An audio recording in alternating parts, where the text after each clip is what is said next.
হুজুর, আপনি একজন বিশিষ্ট শিক্ষাবিদ ও ইসলামিক স্কলার। আপনি কি বলবেন?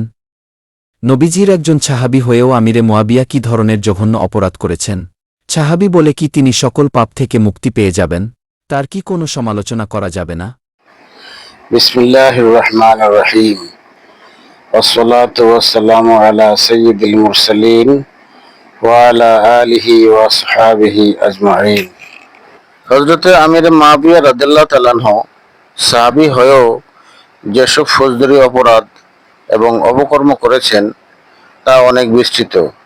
তার মধ্যে একটি হলো হযরত আলী রাদিয়াল্লাহু তাআলা আনহুর সাথে সিরিয়া থেকে বিদ্রোহ সিফিনের যুদ্ধ। তারিখ আল তাবারি এবং আল বেদায়া ওয়ান নেহায়া ইবনে কাসিরে এই যুদ্ধের ভয়াবহতা ও রক্তপাতের বিশদ বর্ণনা রয়েছে। এরপর কোরআনকে বর্ষায় উত্তোলন। তারিখুল ইসলাম ও অন্যান্য প্রামাণিক ইতিহাস গ্রন্থে বর্ণনা অনুযায়ী আম্মার ইবনে ইয়াসির, যিনি 95 বছর বয়সে মুয়াবিয়ার বাহিনীর হাতে শহীদ হন।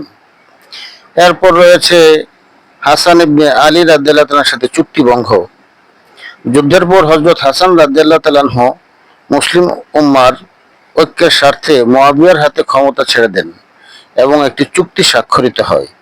ঐতিহাসিক আল কুরতুবী এবং ইবনে খালদুনের বিবরণ অনুযায়ী মুয়াবিয়া এই চুক্তির শর্ত ভঙ্গ করে নিজের মৃত্যুর আগে ছেলে ইয়াজিদকে ক্ষমতার উত্তরাধিকারী হিসেবে ঘোষণা করেন।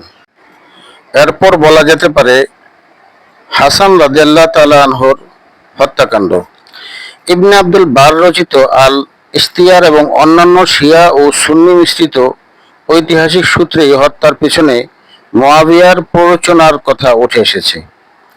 তারপরে ধরা যাক ইয়াজিদের মনোনয়ন ও বংশানুক্রমিক রাজতন্ত্র।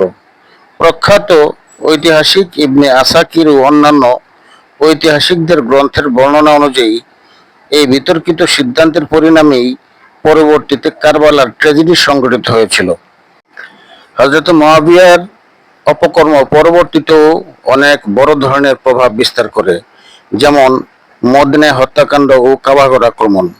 মুয়াবিয়ার নিযুক্ত বাহিনী পরবর্তীকালে ইয়াজিদের শাসনামলে মদিনায় ব্যাপক হত্যাকাণ্ড চালায়, যাকে হাররার যুদ্ধ বলা হয়, এবং মক্কা অবরোধের সময় কাবাগরে অগ্নিসংযোগ ও ব্যাপক ক্ষতি সাধন করে। মুয়াবিয়ার শুরু করা বংশানুক্রমিক শাসনই এসব ধ্বংসযজ্ঞের পথ প্রশস্ত করেছিল।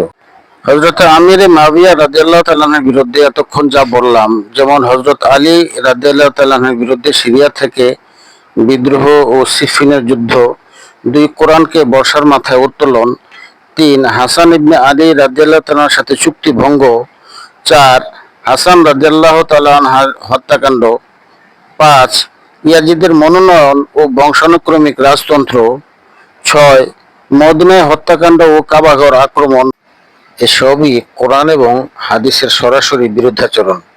তবে আহলে সুন্নাতুল জামাতের মূল ধারার আলেমদের মতে তিনি সাহাবী হিসেবে সম্মানিত এবং সিফিনের যুদ্ধটি তারা ইজতিহাদি ভুল, অর্থাৎ ভুল সিদ্ধান্তের যুদ্ধ হিসেবে বিবেচনা করেন।